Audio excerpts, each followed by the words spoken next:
permission. So the panel number 7 promises to be very interesting from an NBFC perspective. Beg your pardon. This is future-ready NBFCs balancing digital transformation, liquidity and risk. I request the moderator, Mr. Ishan Shah, lead research and M&A, the FinTech meetup, to join us on stage along with his fellow panelists. Mr. B. Dinesh Kumar, General Manager, the Andhra Pradesh State Cooperative Bank.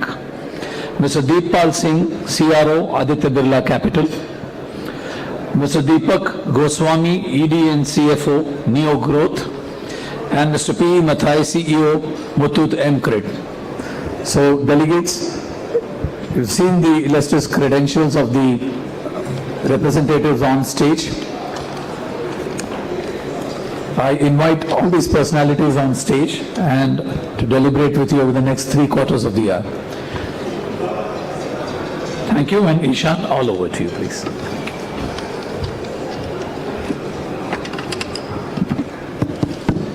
Hello.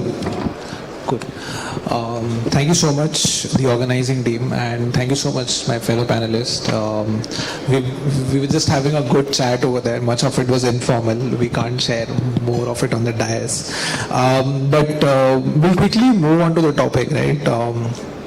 Risk has been evolving. Earlier the risks were very different. Those risks still exist, and there are a new set of risks that keep coming into the landscape. Could be as good as deepfakes, cybersecurity, liquidity risk. Something happening at other part of the world is impacting your financial positions today. So start with you, Mr. Deep. How do you see the entire risk scenario landscape has changed? And at Aditya Birla Capital, across different business functions, what has been the top priorities as the risk landscape changes? Thanks, Ishan. So let me put it this way, especially now with the advent of risk, you can't just list down risk and say that, this is rank number 1 or this is rank number 2 or number 3. As a risk professional, you will have to always have a unified impact. From a unified impact standpoint, you will have to look at all the risks which today exist. And I'll give you a couple of examples.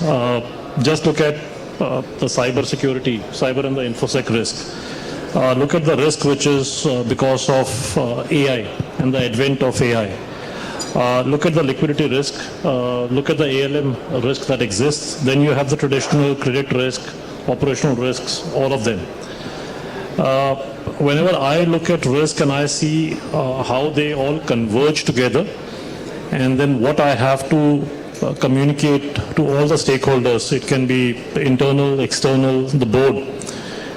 I always take a unified impact assessment lens of each of these risks, and I bucket them under 3 heads.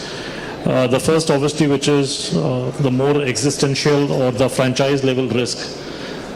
And from an NBFC standpoint, liquidity or capital is your raw material. So that is one of the biggest risks which exists, and you can't just ignore that. Then is the regulatory and the governance risk. That is, regulator gives you the license to operate. So that is again a risk which is paramount. Then is your cyber and infosec risk. Now these 3 risks typically is what I bucket under, say, existential or franchise level risk. And for this, there has to be a zero tolerance. If you are not adequately capitalized, if you don't have good infosec and security frameworks in place, you certainly will have a challenge. And then if you are not governed properly and if you are not regulatorily compliant, you don't have compliance on that front, you will certainly have a challenge. Then I look at risks which are not existential, but they certainly can bring in what I call earning and capital level volatility. So things like ALM mismatch, your credit risk, all of that comes under this bucket. And the third is what I call as your emerging or the risk which can get amplified if not addressed early enough. And in this will come your AI, machine learning risk, your operational risk, so on and so forth. Fact of the matter is, if you can bucket all your risks in this manner, and then you look at how, when you do your sensitivity, how each one of these risks, they come together, and what kind of an impact they will have on you internally from your own risk appetite framework. And more importantly, from a regulatory lens, you have to look at how will the regulator and the external world view you. Because tomorrow, if you have a liquidity risk, if you have a risk in terms of your LCR going below the regulated threshold, your rating will get impacted. Your rating gets impacted, your cost of your lending, your borrowing cost increases. So those are the risks that you have to look together and then see as to how you would want to address them and rank them. So that is how I would want to go about it. Yeah. Got it. Either of these that keep you awake at night sometimes? The only thing which keeps me awake are the late night tweets which Donald Trump keeps on doing on Social Truth or Truth Social, whatever that platform is. Because next day's market reacts to what Mr. Trump, President Trump says. So that is something which keeps me awake. And then you have the fallout of whatever gets said. So today, obviously, what's happening in the Middle East and the conflict out there is having a serious impact. Everyone is waiting and watching in terms of how this ceasefire will either last, and if we are able to resolve this conflict, then perhaps there will be a breather. India certainly has gotten impacted. For us, our current account deficit, CAD will obviously take a hit.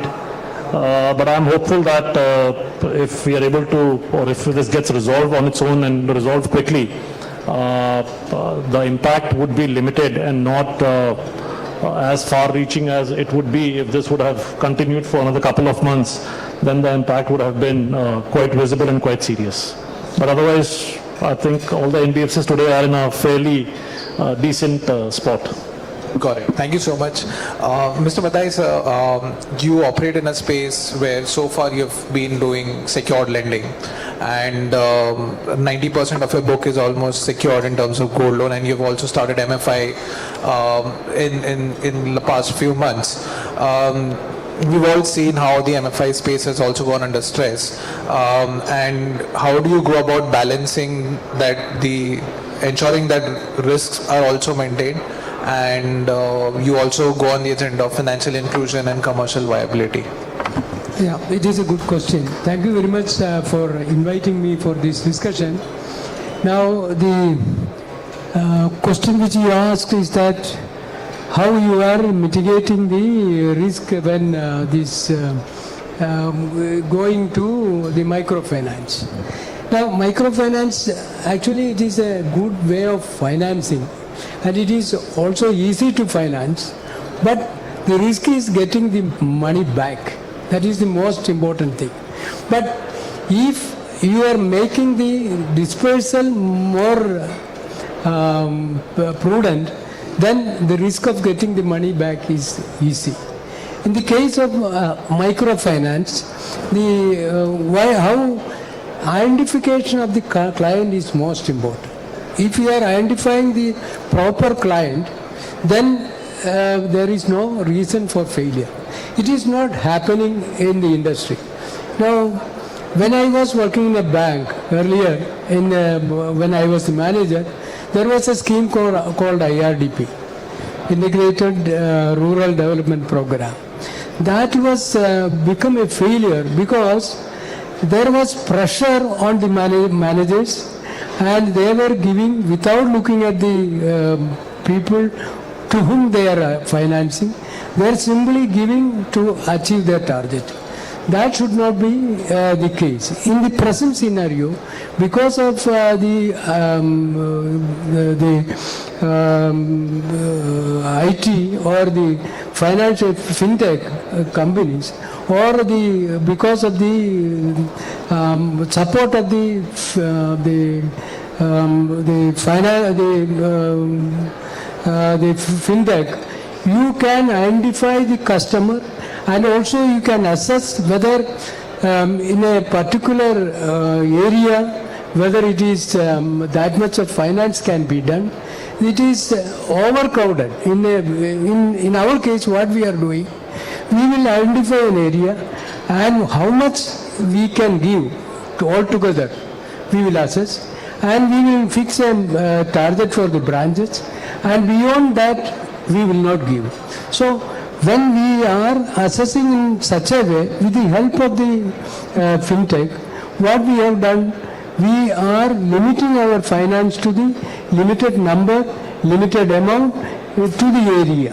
Now, as I said, IRDP, there was people used to say that the cows are not having ear at that time, because in IRDP there is a identification mark in the ear of a cow when we are financing. Later, if it is given by somebody else, it should be removed. And finally, there is no ear for the cow. That is the situation at that time. That has changed now. Now, if because of the support of the fintech companies, or the assessment, because of the assessment done by the machines, we can understand that how much amount can be given to a person, how much to the entire area, how much to the entire village. Beyond that, we will not give altogether, taking into consideration for all the NBFCs, not others alone. So that if we are doing judging properly, definitely there will not be any failure. That way, our NPA level altogether is only 0.32%, and in the microfinance it is only 2 to 3%, which is best in the industry. Correct. Thank you. Deepak, to you specifically, at New Growth, you all have been doing data-led underwriting to MSMEs. Space, we have seen a lot of casualties in last 1 decade. A lot of promises. You're still out there. You would have fought many battles. What are some of those risks that you see that keep emerging, and how, as an organization, you've been able to curtail those risks and ensure you're still out there fighting, surviving, and thriving? No, thank you, Isan. See, New Growth started in 2013-14, and since then, the entire process end-to-end, not only on lending side, across the function, was always data-driven and digitizing the process, end-to-end. In fact, it was first fintech which offered, credit card receivable-based lending to the MSMEs, right? That's where it started from, because that time, digital payment mode means credit card only, right? And after demonetization came in 2016, we expanded from, say, credit card based receivable to the entire cash flow of the customer. And even today, our starting point and the end point for underwriting a customer is customer's bank statement analysis, right? So we have built over the time, because New Growth has in-house built tech stack from CRM, LOS, LMS, so you can do lot of work around the scorecard, the credit engine. So couple of things we could do because of that was like 60% of our customer are on daily repayment, right? So we give loan to the customer based on the customer cash flow. So if it is a retail MSME, he gets, daily repayment loan. It may be 500 days loan or 720 days loan. On other side, if it is a, say, dealer or, distributor or large service provider, he will get, say, monthly installment loan, again based on, the data we get to see in the bank statement of that customer, his linkage with the large corporate, the inflow, outflow in the bank statement, right? So from the onboarding of customer until the closure of loan or renewal of loan, at every stage we are leveraging, the entire digital footprint of the customer. Just to give you an example, how it is helping us in terms of improving efficiency, productivity, or improving the turnaround time. We are able to say no to 1/3 of customer in just 5 minutes. Because it's MSME lending, you have certain physical touch also there. With that, within 2 days we are able to disburse around 90% loan, which includes, at least full field investigation for customer, for his business and the residence. The full analysis of customer bank statement, if he GST registered, GST data and all that. So 1/3 we are able to say upfront no, it saves a lot of cost and improves the turnaround time. Another 1/3 is, based on the scorecard developed over these, company went through multiple cycle, it learnt lot of during those cycles. So 1/3 we are able to say no upfront, 1/3 within say couple of minutes. After that only, the loans which get approved, there, say the PD or field investigation starts, right? So what it did, our turnaround time, which used to be say 6-7 days, couple of years ago, is, below 2 days. At the same time, we are able to price each loan based on the score of the customer. The exposure is determined by the system. So once a loan is rejected by system, nobody in the company can approve that, right? So it has removed lot of subjectivity also from the approval process. Underwriter can say no to a approved case, but he can't say yes to a rejected case. So lot of type A and type B error we were able to remove or eliminate over that time, right? So all this we could do because we could read customer data and we could build the in-house capability. We use AI ML very extensively, even after onboarding for say collection, allocation of case to the which customer should be prioritized for collection, which customer we should be doing litigation or non-litigation, where we can upfront offer settlement versus work on the litigation. All that is being done through the data we kind of use. Correct. Thank you so much. Dinesh, to you specifically, we've seen how the cooperative banking space has evolved, and we've also seen what kind of impetus regulatory clarity has also come from the regulator in this space. How do you think the overall sector and specifically at institution we've seen in the past that ALM has always been an issue in the cooperative banking space. How do you think that overall piece in respect to, on one hand, you have a lot of competition coming in, you have your own turf to protect, there are seasonal cycles with respect to cooperative banking. How have you all been able to manage this? Coming to this point of competition, so in the previous session also I have discussed the same thing. See, obviously fintechs and NBFC, they are coming into the picture where we are already doing some business there. And if you take the context of rural cooperative banks, see, a grassroots level organization in our system, that is Primary Agriculture Cooperative Society, it is working from nearly 100 years old institutions are also there, which are working within the same vicinity of 10 to 15 villages. So now we are discussing about the context of borrowers' credit score, borrowers, customers' credit worthiness and credit behavior and his repayment behavior. So if you take the case of society, that society secretary or whoever running the society, he'll be aware of entire khandan actually, not just the borrower. He know about his entire families from last generations actually. So more than the credit score and credit worthiness assessment, our societies, our system is capable of analyzing his entire generational things actually.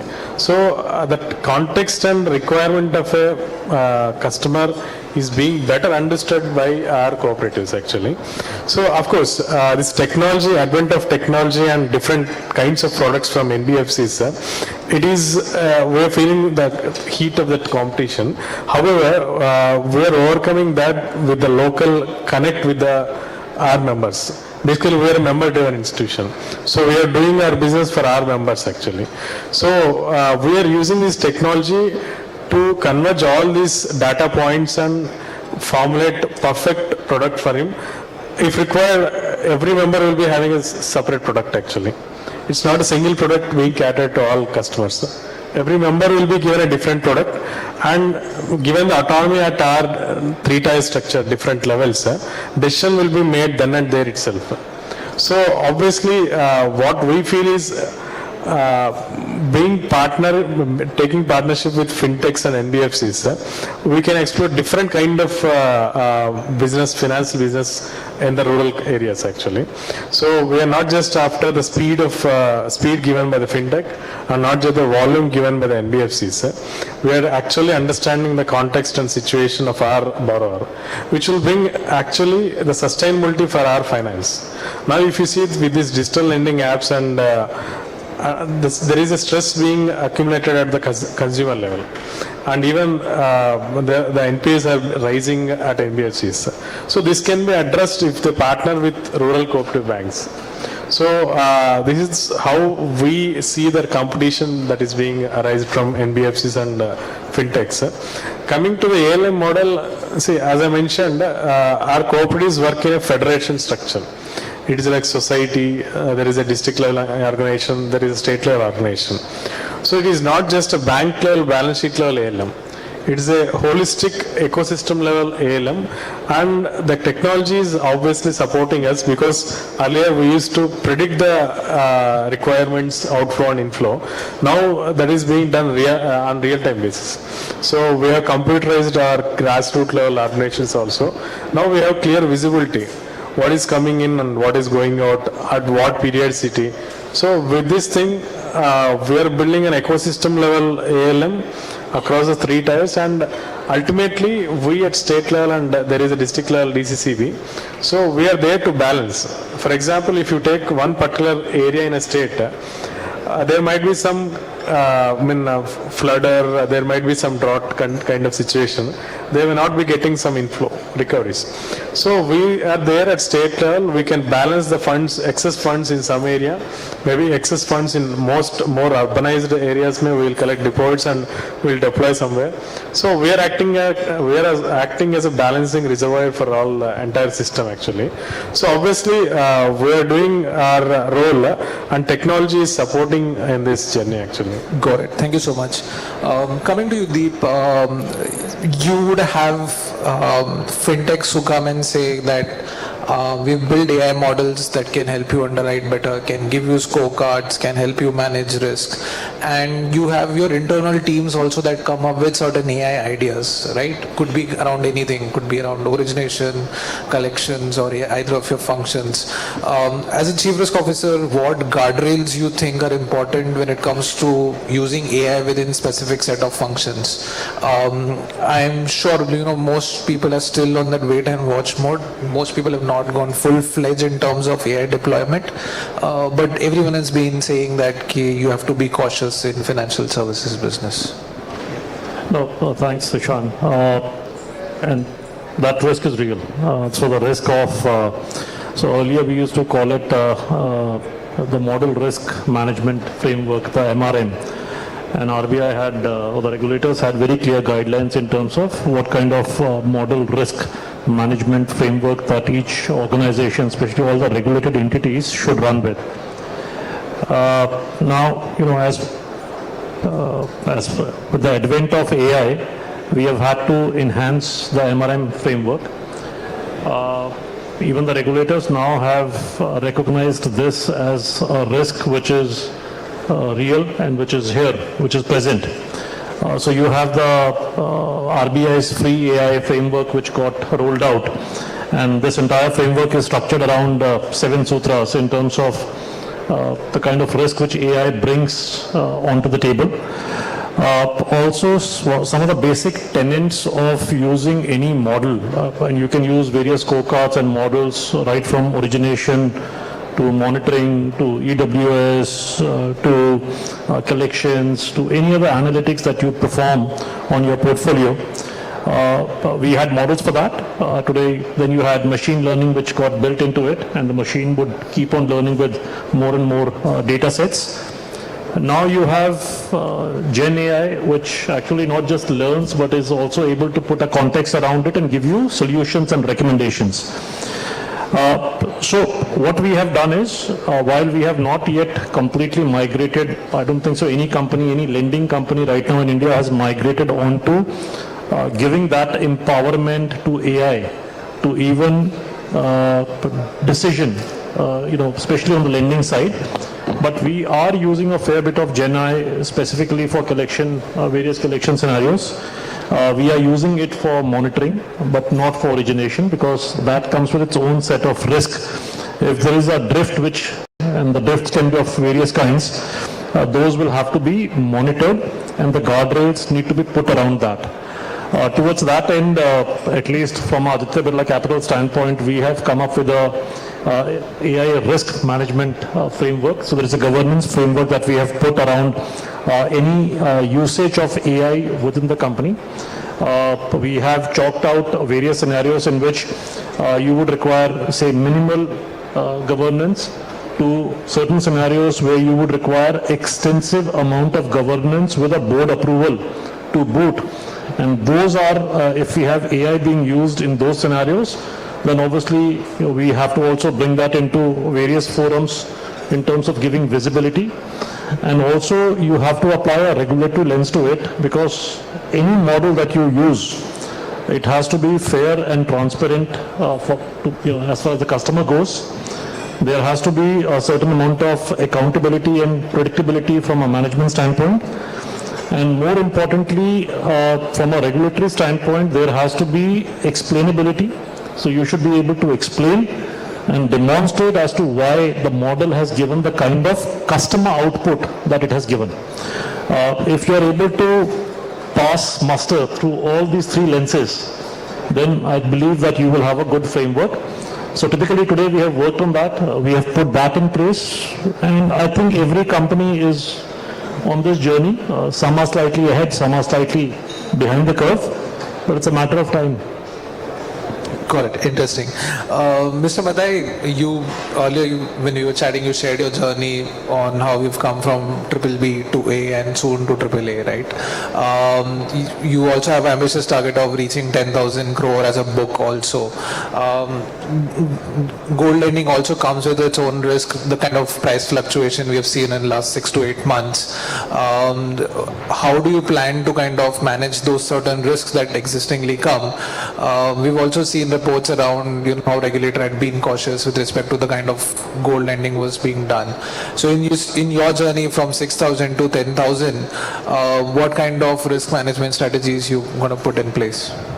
Actually, when we look at the gold held by Indian household, it is nearly 34,600 tons of gold, out of which the gold pledged so far is only 5,000 tons of gold.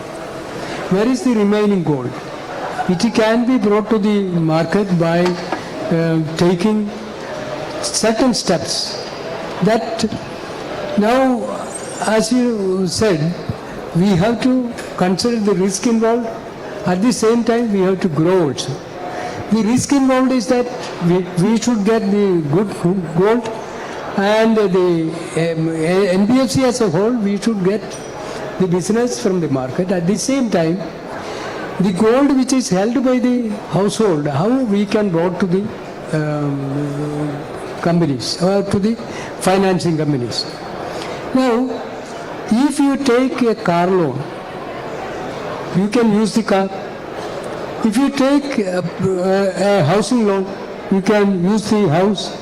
If you are pledging the gold, you cannot use it. So how can in India, if you see that 90% of the gold is held by middle income group and low income group, and this the primary requirement of the gold is for wearing. And if it can be converted to gold by using some technology, the technology is enough. Now the Indian, we are talking about AI, we are talking about upgrading the technology.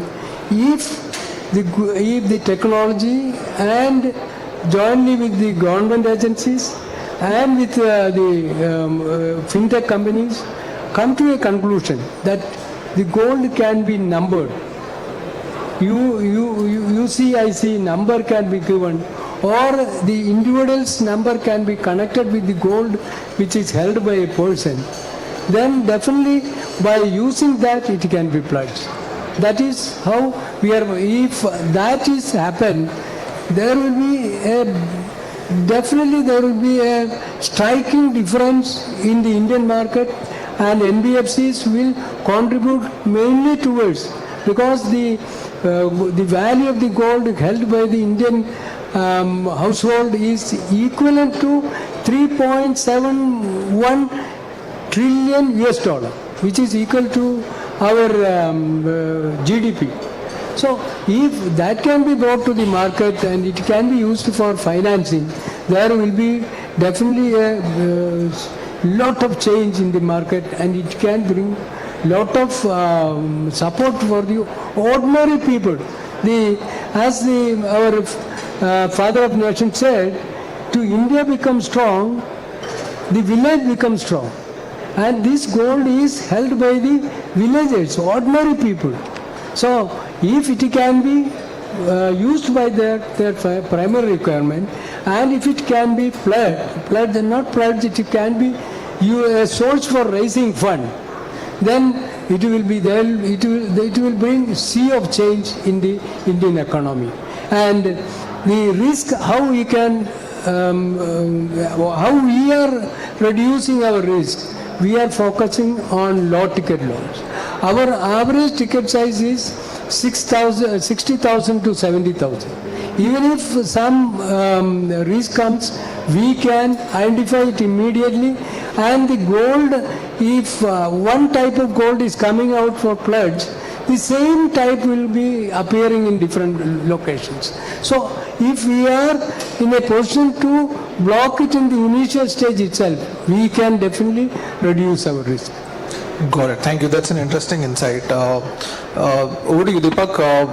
You're a growing NBFC, and as a CFO, you always have a view on how do you go about raising more funds, be it debt or equity, either fuels growth for you. What kind of conversations have changed the way investors are looking at you right now? And by you, I mean, I specifically referring to the entire NBFC space, specifically somewhere around 1,000-2,000 crore kind of a book size. How have the conversations changed with respect to liquidity and risk? Yeah, so see, the liquidity is the critical raw material for any lending business, right? And there are times when liquidity is available easily, and there are times, when it is very tight. And what I have seen, NBFCs in different point in time, if there is an adverse cycle, definitely, liquidity becomes tighter. And normally you see from lender perspective, they have the view on the entire segment of the borrower, right? The way we have on our borrower, the same way lenders of, our lender has the. So the discussions are mostly around, definitely the credit risk, how it is evolving in the portfolio NBFC already have. Then what is the roadmap for equity raise if there is a hit on the net worth, how that is being made up, either from say existing shareholders or raising fresh capital from say market. What we have seen, at least in Neo Growth, we have around 40 lenders. So if you have well diversified set of lenders, so we have around 45% borrowing overseas DFIs lending to Neo Growth. Then we have around 15% banks, around 40% large NBFC, then AIF and retail investor. So with well diversified lender set, if there is tightening in one segment, say large NBFC is not lending for time being, so you have to start discussion with DFIs or say banks. Normally pricing goes up in this kind of scenario because the risk premium goes up. But at least we found, if you have good governance over the time, you are able to demonstrate to all the lenders that, be it tough time or, normal time, you are very conservative, maintaining high liquidity. That really helps, right? So even in current scenario, for Neo Growth, we are able to raise liquidity as we want to grow. But what we are doing ourselves is balancing the growth with the, uncertainty in the market, because whatever is going on currently and for last 2 years is impacting MSME and the unsecured lending space more than, other spaces, right? So discussions are mostly around how the outlook is looking, and we are able to raise money, right? Go ahead. Yeah, like I mentioned, you guys have been out there in the market for a very long time. A lot of other players also folded up in that space. But thank you so much for the insights. Dinesh, to you, state cooperative banks are in each state are one of the largest pillars of the cooperative institution in that particular state. And you service a lot of other downstream cooperative institutions also. It could be UCB, DCCBs or PACs. How do you go about assessing their risk models when you go out and kind of lend to them as well? So coming to the risk, majorly what we see in our three-tier structure is actually one thing is ALM as we discussed, and the other is majority of it is being refinance kind of book debts kind of thing actually. So what are the book debts at society level?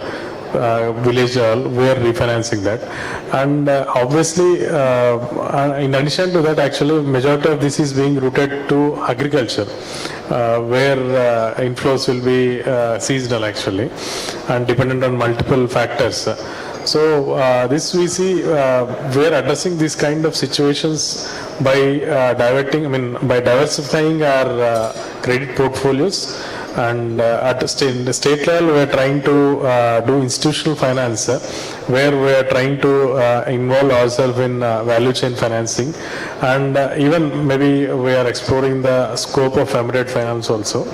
So maybe diversification is one thing which we are trying to leverage, so as to curtail our limited exposure, and wherein we are attracting unnecessary concentration risk.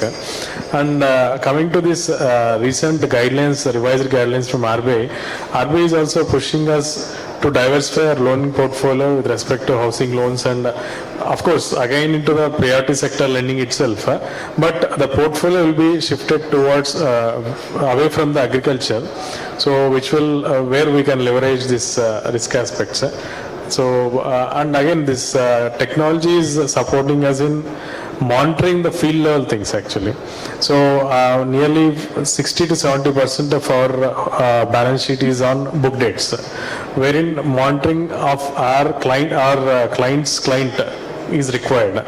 So now using this technology, we are trying to monitor at grassroots level, and even we are trying to leverage on technology to soft follow clientele at field level.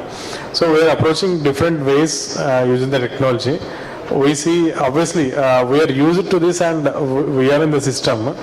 This more than a risk perspective, we see this like this is a responsibility being in the apex position. So got it. Thank you. We still have 3 minutes left. Maybe can I have one question from the audience? Can we have the microphone?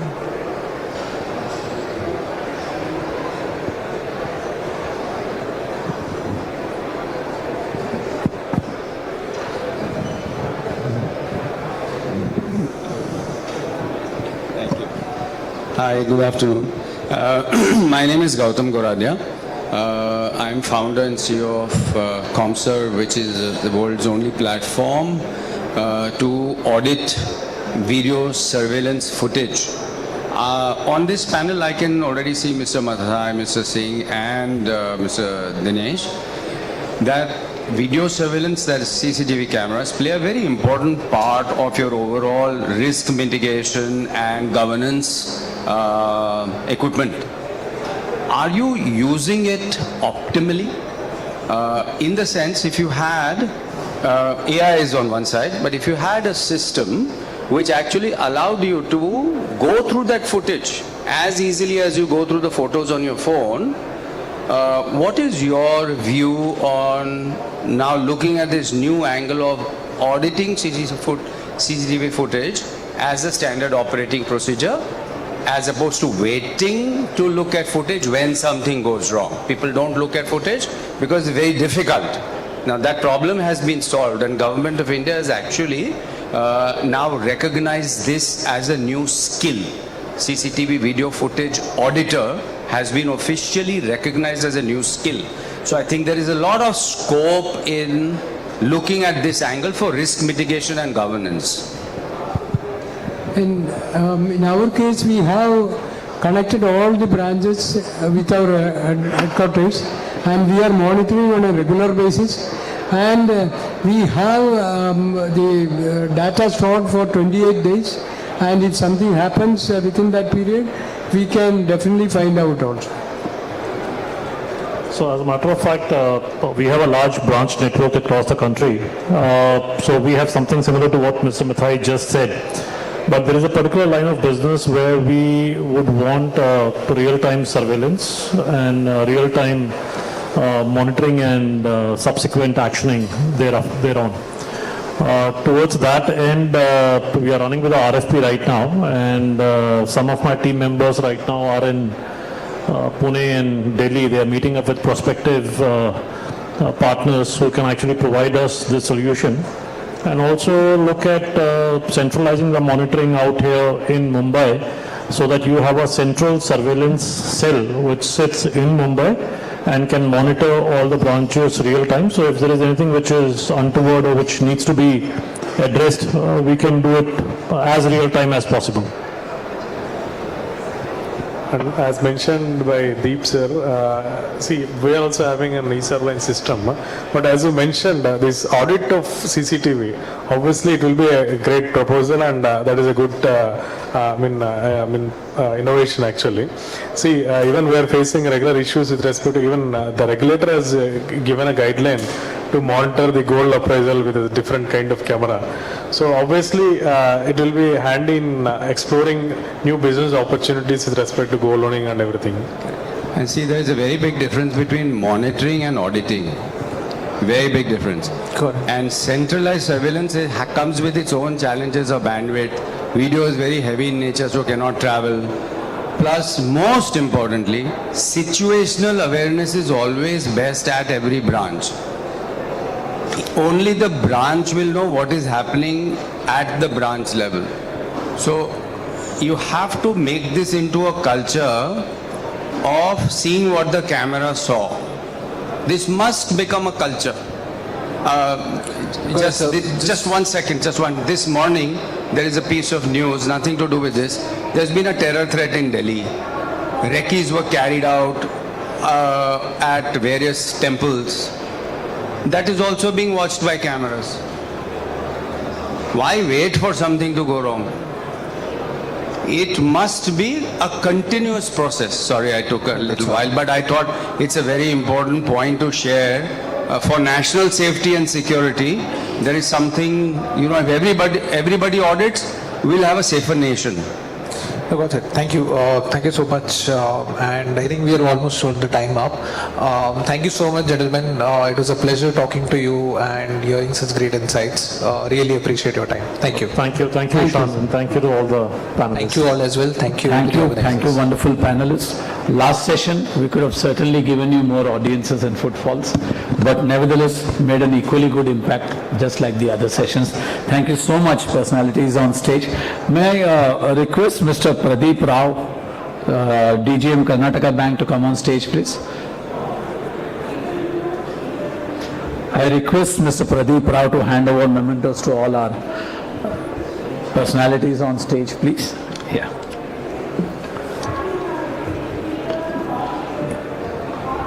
Mr. Ishan. Ishan, who's the... Okay.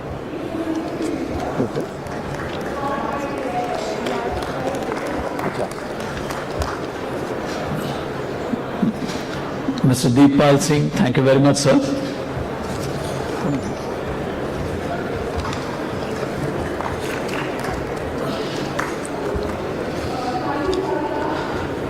Mr. Deepak Goswami.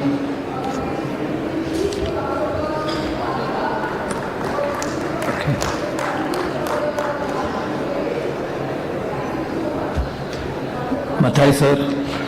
Thank you, Mathai sir.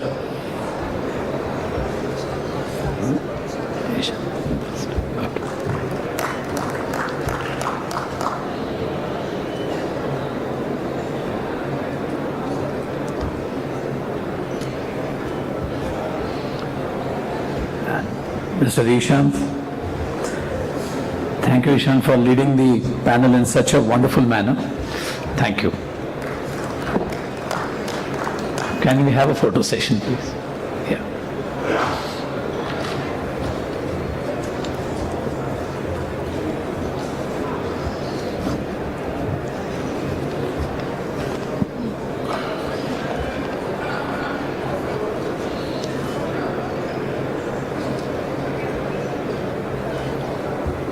Thank you. Thank you, distinguished dignitaries on stage and